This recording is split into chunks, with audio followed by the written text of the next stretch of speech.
Kal Kadosh, Boker or Bekiim Bahalacha for day 21, Siman 25, page 55. Hamsa, Halacha Lamed Hey, 35. So it's also a Hamsa, yeah? 35. Right? We're on Kvanit Le'el.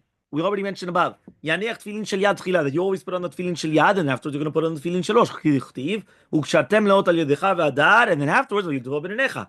But what happens now in Pagab Tefillin shel Rosh Tchila? What happens if the first one that you touch is a Tefillin shel Rosh? What do you do? So he says, Tzarich la'avid al ota mitzvah. You're ma'avid on it. Yaniach shel Yad Tchila. You first put on the Tefillin shel Yad, and then afterwards the Tefillin shel Rosh. V'atam. What's the reasoning? כי מוטב שיעביר על המצווה מאשר יעבור על מה שכתוב בתורה להניח של יד תחילה. Here it's not like the talit and tefillin. You remember we spoke about the same halacha about talit and tefillin, that if you touch the tefillin first, you should put on the tefillin, and not the talit. And then we went on what happens if you already have talit katan, if you have dida. But to do a tefillin shel yad, tefillin shel rosh, according to Shitat Maran, you have to put on the tefillin shel yad before the shel rosh, because that's what's written in the Torah. So since it's written in the Torah, even though you're going to have to be ma'avir al mitzvot, because now you already picked up the shel rosh, it doesn't matter. You put it down, and you're going to put on the shel yad, and then afterwards the shel rosh. So number 47 and 48, footnote, yad lemata. Number 47, the Gemara says, Rava says, passing over the Tefillin shel Yad and Tefillin shel Rosh is forbidden. However, how should one proceed? So first you start the Tefillin shel Yad, and then you go to Tefillin shel Rosh. Rashi says it's forbidden to postpone putting on the Tefillin shel Yad and put on the Tefillin shel Rosh, since one picked up the Tefillin shel Yad first. So what should one do? Put on the Tefillin shel Yad and then the Tefillin shel Rosh. Tosso commented that it seems from Rashi, right, that the only reason one must put on the Tefillin shel Yad first is because of the principle of Ema V'Nila mitzvot. But it's not. But he says Rabbi Tam therefore preferred the interpretation of Rabbeinu Chananel that you're not allowed to do it first, right? That means basically he says here it's forbidden to place the Tefillin shel Yad into the Tefillin's pouch first and put the Tefillin shel Rosh on top, because then you have it. You have to remember. I don't know if you ever realized nowadays the majority of the tiket Tefillin, it's big enough like this, so you put it echad liyad hasheni, one beside each other. The olden days, I've seen it. The pouches were up, were straight, so it's one on top of each other. So therefore, he says, if you're going to put the Tefillin shel Rosh lemala, when you're going to put your hand inside, what's going to touch first? The Tefillin shel Rosh. So you're not allowed to do that, and that's what he says here. That's Rabbeinu Chananel. It's forbidden to place. כן, כן, לא, אבל זה מה שהיה פעם. זה מה שהיה של פעם. של פעם זה היה ככה.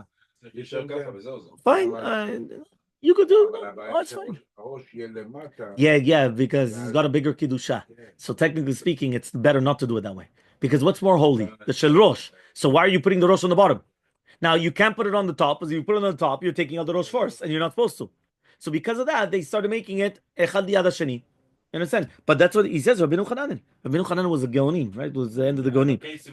So he says, it is forbidden to place the Tefillin shel Yad on the pouch first, and then the Tefillin shel Rosh on top, because then you're going to have to touch it first, right? And then again, Ema V'Nila mitzvot. So therefore, the Rosh concur with this interpretation, and let's like also the Rambam. Fine. In the case that someone touching this tefillin before putting on a talit, the rule is to put on the tefillin first, right, in order to obey the Ema V'Nila mitzvot. Everyone heard one more time.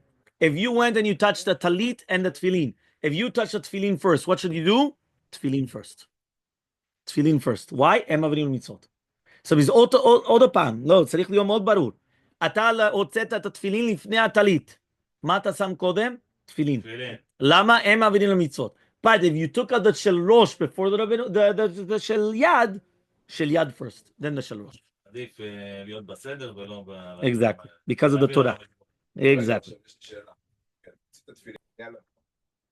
הלכה למד ו' 36. אם הניח תפילין של ראש, right? אם הניח תחילת תפילין של ראש. What happens right now if the person made the mistake and he put on של ראש קודם?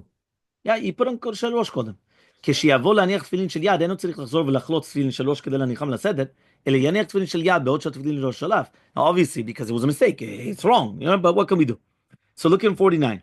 Rav Yosef Chaim, yeah, you don't take it off, but it was, I guess he made a mistake, obviously. He says it actually. He says, כגון בציור שלא היה לו לתפילין של ראש.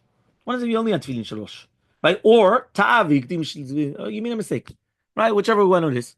So he says, Rav Yosef Chaim, the Ben Ish Hai, he ruled that in the case of one must take off the tefillin, right, shel Rosh, and then put on the set of the tefillin in the correct order.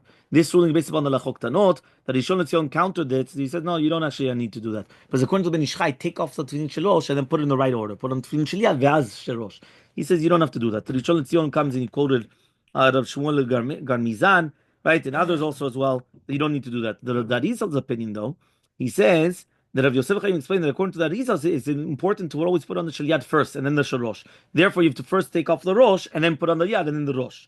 Okay, the Kav HaChaim, however, insisted that Arizal meant only that the correct way to put on the tefillin is like that, but not that if you made a mistake that you have to actually take it off. So again, because there's some people that say no, that even in the Arizal there's no mechuyavut lezeh, so you could do this. What happens if you do not tighten the tefillin on his head? So the Kav HaChaim added that if someone began to put on the tefillin shalosh and you realize his mistake, right? So therefore, take it off, because as long as you didn't tighten it on your head, you still didn't put it on. So then take it off, put on the yad, and then put it on the head.